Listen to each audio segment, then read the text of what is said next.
ইরানের গোপন ক্ষেপণাস্ত্র পরীক্ষা, ট্রাম্প নেতানিয়াহু আতঙ্কে সারা, লুকানো পরীক্ষা, আকাশে ছায়ার রেখা আর স্যাটেলাইট ছবিতে উন্মোচিত রহস্যের আনাগোনা। বিশ্বের চোখ এখন তেহরানের দিকেই রাখা। স্যাটেলাইট চিত্র বলছে ইরান ইমাম খোমেনি মহাকাশ বন্দরে ক্ষেপণাস্ত্র পরীক্ষা চালিয়েছে। অ্যাসোসিয়েটেড প্রেস প্ল্যানেট ল্যাবসের ছবি বিশ্লেষণ করে এই দাবি করেছে। অথচ ইরান একটিও শব্দ উচ্চারণ করেনি। নীরবতা যেন নিজেই এক রহস্যের হাতছানি। তেহরান থেকে 230 কিলোমিটার দক্ষিণ পূর্বে সেমনান প্রদেশের সেই লঞ্চ প্যাডে আগে নীল রঙের উপর লাল, সাদা আর সবুজ ব্যান্ড ছিল। হঠাৎ নতুন ছবিতে গাঢ় পোড়ার দাগ ধরা দিল, ঠিক যেন আগুনের আঁচে দগ্ধ মাটি। বিশেষজ্ঞরা বলছেন এগুলোই উৎক্ষেপণের স্বাক্ষর বহন করছে নাকি। ইন্টারন্যাশনাল ইনস্টিটিউট ফর স্ট্র্যাটেজিক স্টাডিজের গবেষক ফ্যারিয়ান হিন্টস জানিয়েছেন, পোড়ার তীব্রতা বলছে এটা কঠিন জ্বালানির ক্ষেপণাস্ত্র, কারণ কঠিন জ্বালানির রকেট পেছনে রেখে যায় অ্যালুমিনিয়াম অক্সাইডের দগ্ধ চিহ্ন। এমনকি ছবিতে দেখা উত্তর দক্ষিণ রেখাও জানাচ্ছে রকেটের আগুনকে সরিয়ে দেওয়া হয়েছে বিশেষ বিস্ফোরণ ডিফ্লেক্টরের মাধ্যমে। ইরান তবে কি নতুন খেলায় মেতেছে? 18 সেপ্টেম্বর সোশ্যাল মিডিয়ায় ভেসে ওঠে একটি ছবি, সেমনান প্রদেশের আকাশে রকেটের ধোঁয়ার কেরামতি। সেটি এখন এই আলোচনার কেন্দ্রবিন্দু। অথচ ইরানের রাষ্ট্রীয় গণমাধ্যম একে এড়িয়ে গেল। কর্মকর্তারাও নিশ্চুপ, তবে পশ্চিমারা নয় চুপ। কেবল ক্ষেপণাস্ত্র নয়, একই সময়ে ইরান রাশিয়ার সঙ্গে স্বাক্ষর করেছে আরেকটি গুরুত্বপূর্ণ চুক্তি। ছোট পারমাণবিক কেন্দ্র নির্মাণে একসঙ্গে কাজ করবে দুই দেশ। পরিকল্পনা এমনই, তারা এটিকে বলছে কৌশলগত সম্পর্ক। তেহরান যখন তার পারমাণবিক কর্মসূচি ঘিরে নতুন নিষেধাজ্ঞার ঝুঁকিতে, তখন মস্কোর সঙ্গে এমন চুক্তি নিঃসন্দেহে কূটনৈতিক জয়ের বার্তাই দিল। ট্রাম্প ও নেতানিয়াহুর উৎকণ্ঠা। এই দৃশ্য দেখে ট্রাম্প এবং নেতানিয়াহু কি ভাবছেন, ঘুরপাক খাচ্ছে প্রশ্নটা। যুক্তরাষ্ট্রের প্রেসিডেন্ট বহুবার ইরানকে হুমকি দিয়েছে। ইরানের ক্ষেপণাস্ত্র কর্মসূচি তাদের জন্য সরাসরি বিপদ, ইসরায়েলও বারবার বলেছে। কিন্তু বাস্তবতা হলো ইরান একের পর এক পরীক্ষা চালাচ্ছে, আর বিশ্ব তা শুধু স্যাটেলাইট ছবিতে খুঁজে পাচ্ছে। ইরান মুখে স্বীকার না করলেও ছবিগুলো অনেক কথা বলছে। একদিকে গোপন পরীক্ষা, অন্যদিকে কূটনৈতিক চুক্তি। সব মিলিয়ে তেহরান দেখাচ্ছে তাদের থামানো সহজ নয়। যে দেশ আকাশে ছাপ ফেলে নীরবে চলে যেতে পারে, সে দেশ জানে শক্তি প্রদর্শনের আসল মঞ্চ কখনো প্রকাশ্য হয় না, তা থাকে আড়ালে। তাহলে কি সত্যিই ট্রাম্প ও নেতানিয়াহুর দুশ্চিন্তার কারণ আছে? উত্তর খুঁজতে হলে তাকাতে হবে সেমনের আকাশের দিকে, যেখানে রহস্যের গন্ধ ছড়িয়েছে, রহস্যময় ধোঁয়ার রেখা।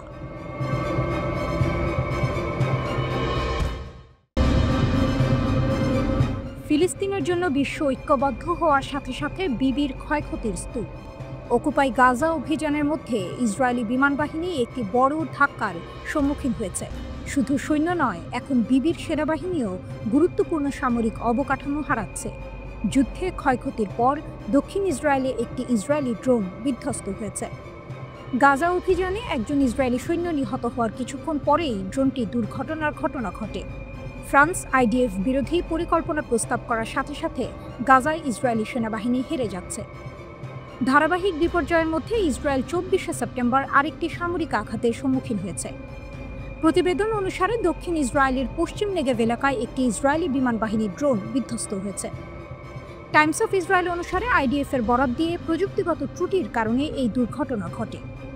সৈন্যরা ড্রোনটি সংগ্রহ করেছে। আইডিএফ অনুসারে কোনো ক্ষয়ক্ষতি বা আহত হওয়ার খবর পাওয়া যায়নি। অকুপাই গাজা অভিযানে ইসরায়েলি সেনাবাহিনীর ক্ষয়ক্ষতি বৃদ্ধি পাওয়ার সাথে সাথে ড্রোনটির দুর্ঘটনাটি ঘটেছে। 24 সেপ্টেম্বর আইডিএফের গিভাতি রিকনেসান্স ইউনিটের একজন সৈনিক গুরুতর আহত হন। আইডিএফ এক বিবৃতিতে জানিয়েছে, উত্তর গাজা উপত্যকায় যুদ্ধের সময় ওই সৈনিক আহত হন। টাইমস অফ ইসরায়েলের প্রতিবেদন অনুসারে 2 দিন আগে 22 সেপ্টেম্বর গাজা সিটিতে একজন আইডিএফ অফিসার নিহত হন।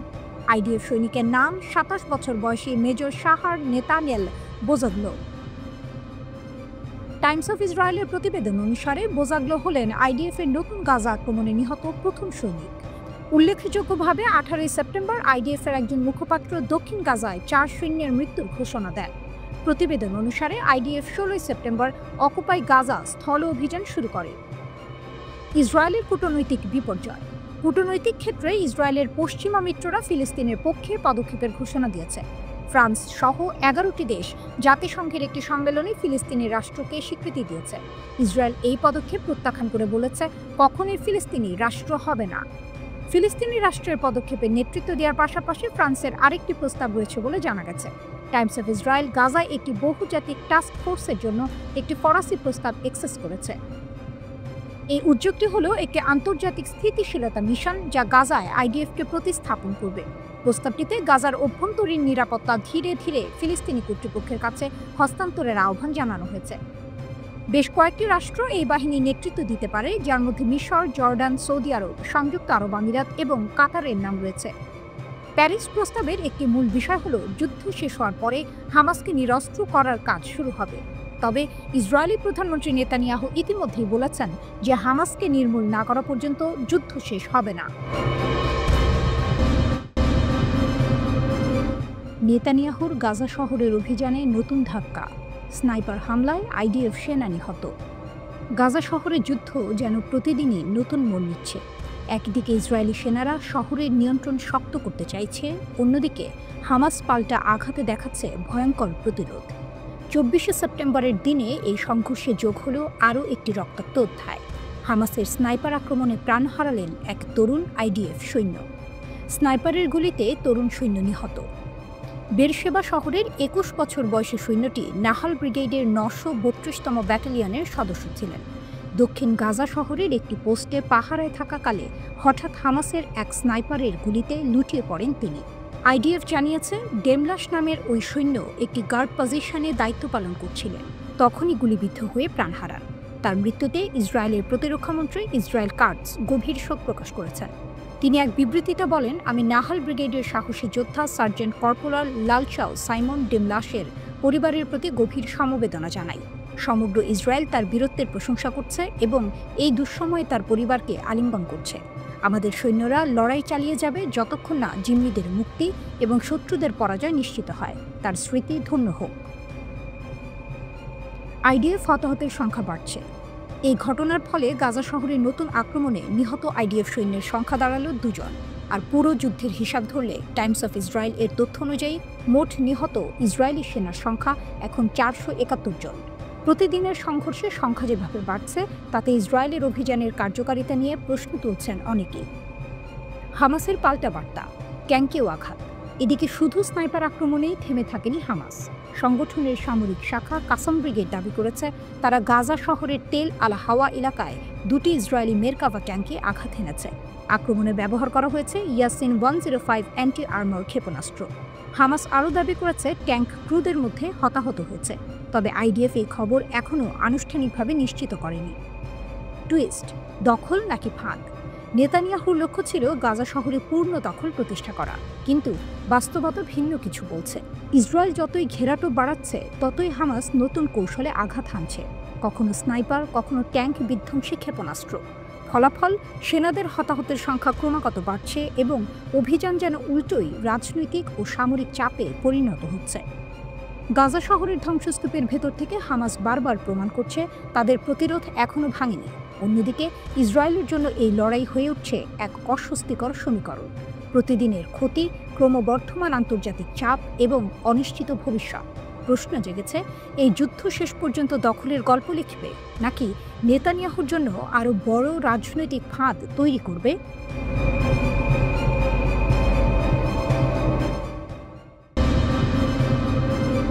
12 দিনের রক্তাক্ত সংঘর্ষ শেষ, কিন্তু আকাশে এখনো ঘনিয়ে আছে আগুনের মেঘ। ইরান সতর্ক করে বলছে, আরেকবার ভুল করলে এমন কিছুর মুখোমুখি হবে যা কল্পনাতেও আনতে পারবে না। প্রশ্ন উঠছে, এটি কি শুধুই হুঙ্কার নাকি বাস্তব শক্তির ঘোষণা? ইসরায়েল ও যুক্তরাষ্ট্রের সঙ্গে সাম্প্রতিক যুদ্ধে নিজেদের সামরিক বাহিনী নতুন করে সাজাতে শুরু করেছে ইরান। যুদ্ধ শেষ হলেও ষড়যন্ত্র শেষ হয়নি। নিষেধাজ্ঞার হুমকি, গোয়েন্দা তৎপরতা, গোপন হামলার প্রস্তুতি সবই চালিয়ে যাচ্ছে ইহুদিবাদী শক্তি। কিন্তু তেহরানও নীরব নয়, বরং কঠোর গোপনীয়তার ভেতর থেকেও আগাম আঁচ করতে পারছে প্রতিটি পরিকল্পনা। ইরানের Islamic Revolutionary Guard Corps IRGC স্পষ্ট জানিয়েছে, শত্রুরা 2টি চাপিয়ে দেওয়া যুদ্ধে পরাজিত হয়েছে। রাজনৈতিক, অর্থনৈতিক ও নিরাপত্তা অস্থিতিশীলতার চেষ্টা ব্যর্থ হয়েছে। তাদের ভাষায়, পরের যুদ্ধ যদি শুরু হয় আমরা কমান্ডিং অবস্থান নিয়ে মাঠে নামব। প্রেস টিভি জানিয়েছে, IRGC তাদের সশস্ত্র বাহিনীকে নতুনভাবে সাজাচ্ছে। আক্রমণাত্মক ও প্রতিরক্ষামূলক শক্তি একসাথে বাড়ানো হচ্ছে। যুদ্ধক্ষেত্রে বিভিন্ন ইউনিটের মধ্যে সমন্বয়, কৌশলগত সক্ষমতা ও প্রযুক্তি সবই উন্নত করা হয়েছে।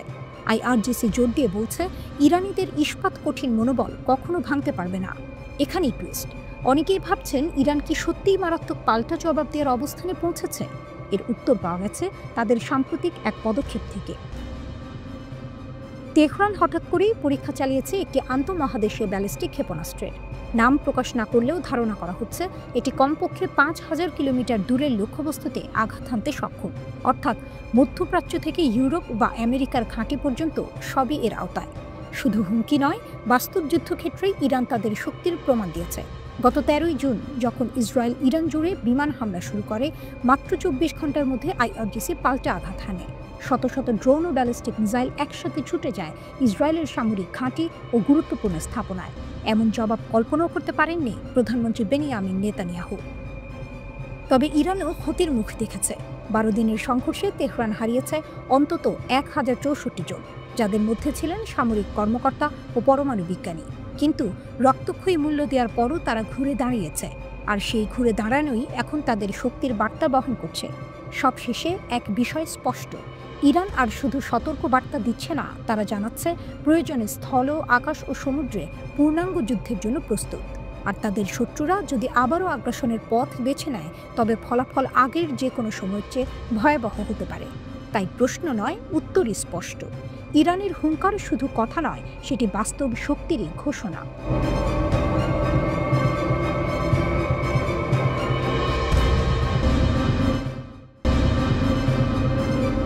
ইরানে হাজার হাজার মোসাদ এজেন্ট ফাঁসিতে। আলো আঁধারের এই পৃথিবীতে এক নতুন নাটকের মঞ্চ তৈরি হচ্ছে।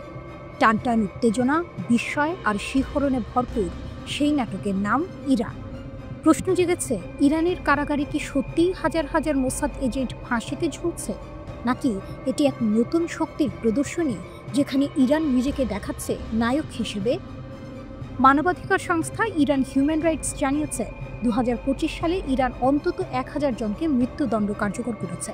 এই সংখ্যা ২০০৮ সালের পর থেকে সর্বোচ্চ। শুধু তাই নয়, গত সপ্তাহে ইরান একসাথে ৬৪ জনকে ফাঁসি দিয়েছে, প্রতিদিন গড়ে ৯ জনেরও বেশি। আগের বছর যেখানে ৯৭৫ জনকে মৃত্যুদণ্ড দেওয়া হয়েছিল, এই বছর সেটি ছাড়িয়ে গেছে অনেক আগে। সংস্থাটি একে বলছে কারাগারে গণহত্যা অভিযান। কিন্তু ইরানের কাছে এটি দুর্বলতা নয়, বরং শক্তির প্রতীক। কারণ এই শাস্তি, এই ভয় দেখানো সবই এসেছে এক বড় যুদ্ধের পরে। যুদ্ধ পরবর্তী ঝড়। জুন মাসে ইসরায়েলের সঙ্গে ১২ দিনের ভয়াল যুদ্ধের পর ইরান ভেতরে বাইরে শক্তি জড়ো করছে। বিক্ষোভ, বিদ্রোহ আর বিদেশি গুপ্তচর ভিত্তি সবকিছুর জবাব দিচ্ছে কঠোর হাতে। রাষ্ট্রীয় গণমাধ্যম জানায়, সম্প্রতি বাবাক শাহবাজি নামের এক ব্যক্তিকে ফাঁসি দেওয়া হয়েছে। অভিযোগ, তিনি মোসাদের হয়ে গুপ্তচর বৃত্তি করেছেন, ডেটা সেন্টারের গোপন তথ্য বিক্রি করেছেন ইসরায়েলকে। শুধু তাই নয়, ইরানের আইআরজিসি আরও ৮ জনকে গ্রেফতার করেছে, যারা নাকি সামরিক সমন্বয়কারী ও শীর্ষ নেতাদের অবস্থান ইসরায়েলের কাছে পৌঁছে দিতে চাইছিল। সংখ্যার খেলা না শক্তির গল্প? ২১,০০০ মানুষকে সংঘাতের সময় আটক করেছে ইরানের নিরাপত্তা বাহিনী। কেন বা কী কারণে তাদের ধরা হলো সেটি স্পষ্ট না হলেও বার্তাটা একেবারেই স্পষ্ট। ইরান কোনোভাবে দুর্বল হতে রাজি নয়। যে কেউ শত্রুর হয়ে কাজ করবে, তার জায়গা ইরানের কারাগারে, আর শেষ গন্তব্য ফাঁসির মঞ্চে। মোসাদের গোপন খেলা ফাঁস। অন্যদিকে ইসরায়েলের টেলিভিশন চ্যানেল 13 জানায়, যুদ্ধের আগে ইরানের ভেতরে ১০০ জন বিদেশি এজেন্ট ঢুকিয়ে দিয়েছিল মোসাদ। তাদের কাজ ছিল ইরানের ক্ষেপণাস্ত্র উৎক্ষেপক এবং প্রতিরক্ষা ব্যবস্থা ভেঙে ফেলা। এমনকি তারা নাকি গোপনে আনা ক্ষেপণাস্ত্র সিস্টেম ব্যবহার করে ইরানের ভেতরেই আঘাত হানার চেষ্টা করেছে। কিন্তু ইরান সেই পরিকল্পনা ধরে ফেলেছে, ভেঙে দিয়েছে, আর এবার সেই সব এজেন্টদের পরিণতি দেখা যাচ্ছে ফাঁসির দড়িতে। নায়ক ইরান। এ গল্পে একটাই টুইস্ট। যেখানে পশ্চিমা মিডিয়া বলছে মৃত্যুদণ্ডের উন্মাদনা, সেখানে ইরান বলছে শক্তির প্রদর্শনী। ৩ দশকের মধ্যে সর্বোচ্চ মৃত্যুদণ্ড কার্যকর করে ইরান যেন জানিয়ে দিচ্ছে তারা ভয় পায় না। ইসরায়েলের মোসাদ হোক কিংবা ভেতরের বিদ্রোহী, ইরানের বিরুদ্ধে দাঁড়ানোর অর্থই হল মৃত্যুর সাথে চুক্তি করা। আজকে ইরান শুধু একটি দেশ নয়, বরং এক নায়ক। যে নায়ক শত্রুর ফাঁদ চিনে নেয়, তার এজেন্টকে ফাঁসিতে ঝুলিয়ে দেয়, আর সারা বিশ্বকে দেখিয়ে দেয় এই ভূমিতে বিদেশি ষড়যন্ত্রের কোনো ঠাঁই নেই।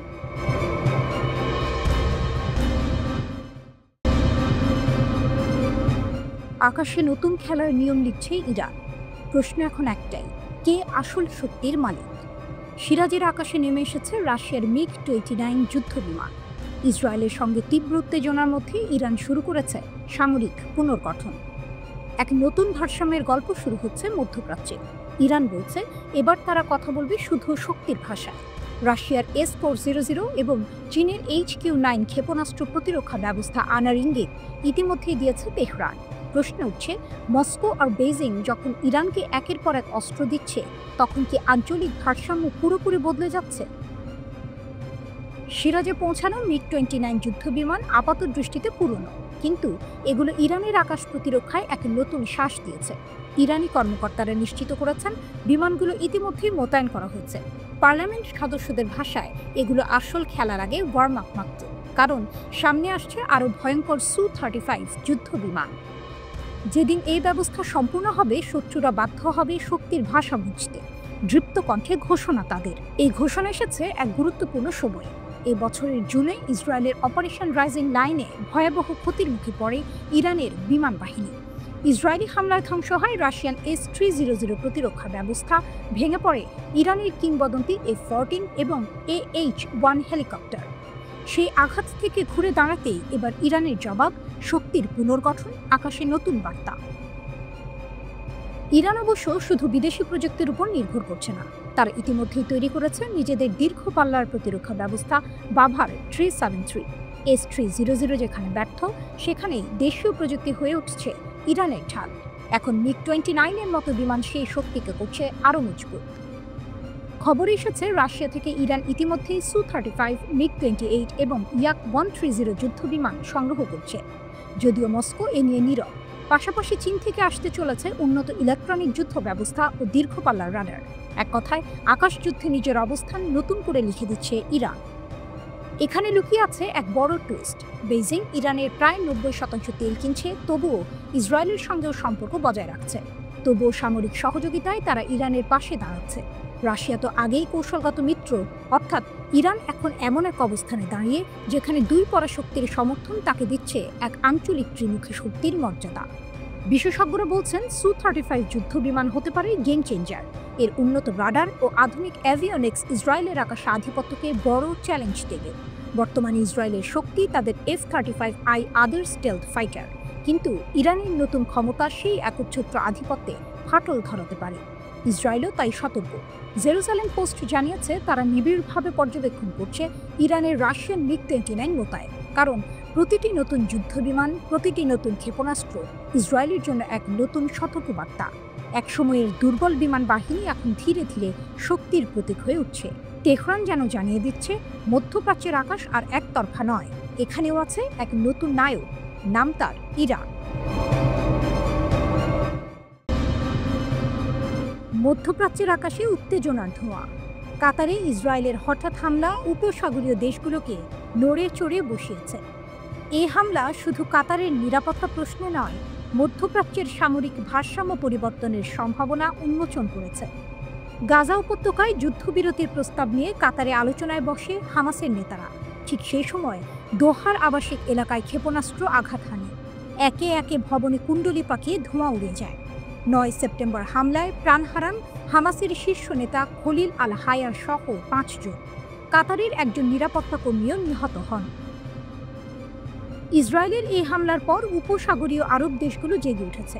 বিশেষ করে যুক্তরাষ্ট্রের সঙ্গে কাতারের ঘনিষ্ঠ সম্পর্ক থাকা সত্ত্বেও এই হামলা স্পর্ধা হিসেবে দেখা হচ্ছে। আরব নেতাদের মাথায় নতুন প্রশ্ন, আমরা কি এককভাবে নিরাপদ থাকতে পারবো?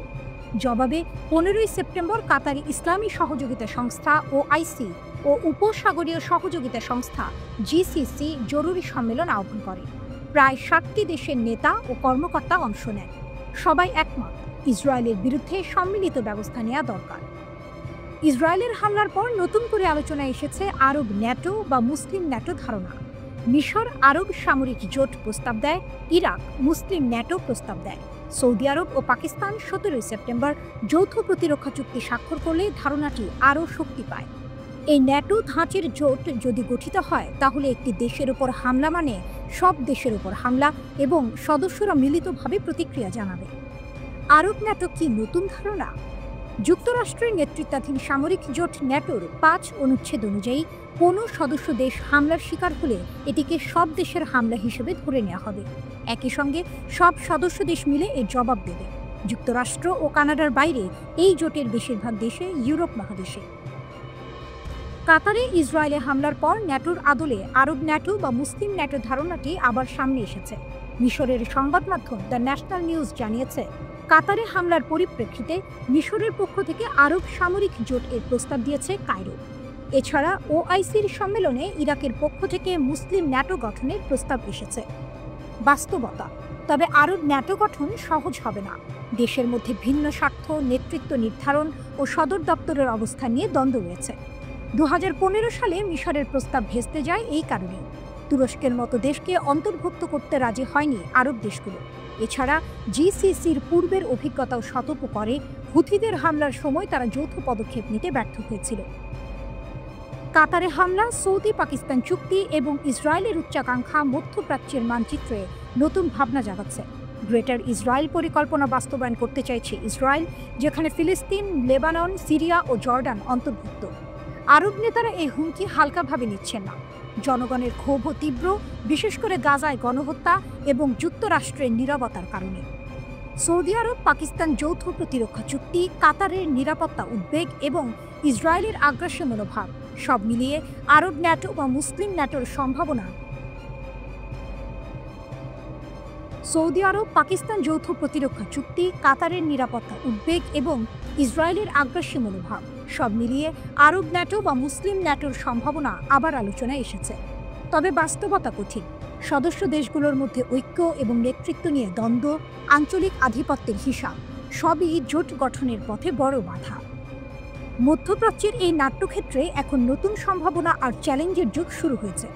আরব নেতারা দাঁড়াচ্ছেন নতুন কৌশল ও যৌথ প্রতিরক্ষার পথে, যেখানে আঞ্চলিক শান্তি ও নিরাপত্তার ভার তাদের হাতে।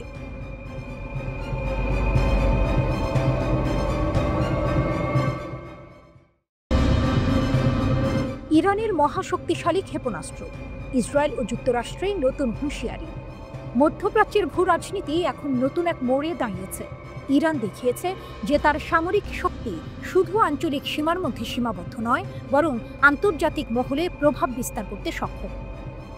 ১২ দিনের সংঘর্ষে ইরান প্রতিপক্ষ ইসরায়েলকে চোখে চোখ রাখতে বাধ্য করেছে। ইসরায়েলের প্রধানমন্ত্রী বেনিয়ামিন নেতানিয়াহু দাবি করেছিলেন ইরানের ক্ষেপণাস্ত্রের ভাণ্ডার ধ্বংস হয়ে গেছে, কিন্তু বাস্তবে ইরান এই যুদ্ধের পরই তাদের ব্যালিস্টিক ও আন্তঃমহাদেশীয় ক্ষেপণাস্ত্র সক্ষমতা প্রদর্শন করেছে। এই মিসাইলগুলো শুধু আঞ্চলিক শত্রুকে নয়, প্রয়োজন হলে দূরবর্তী লক্ষ্য, এমনকি যুক্তরাষ্ট্রের সামরিক আস্তানাকেও ধ্বংস করতে পারে। এই বার্তাই দিয়েছে তেহরান।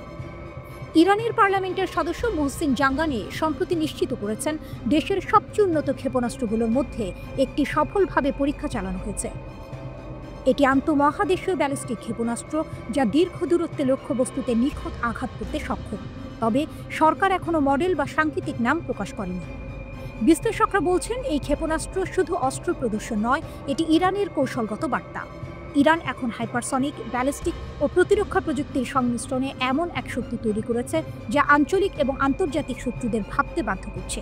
ইরানের আইআরজিসি এবং সশস্ত্র বাহিনী হুঁশিয়ারি দিচ্ছে যে কোনো আগ্রাসন বা ভুল পদক্ষেপের পরিণতি কঠিন হবে।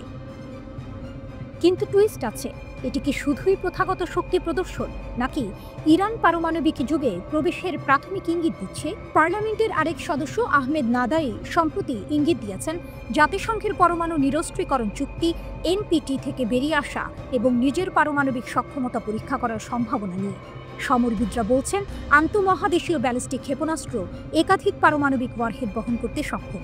যদিও ইরানের হাতে বর্তমানে কোনো পারমাণবিক অস্ত্র নেই, তবে তার প্রযুক্তি দ্রুত সেই পথে এগোচ্ছে।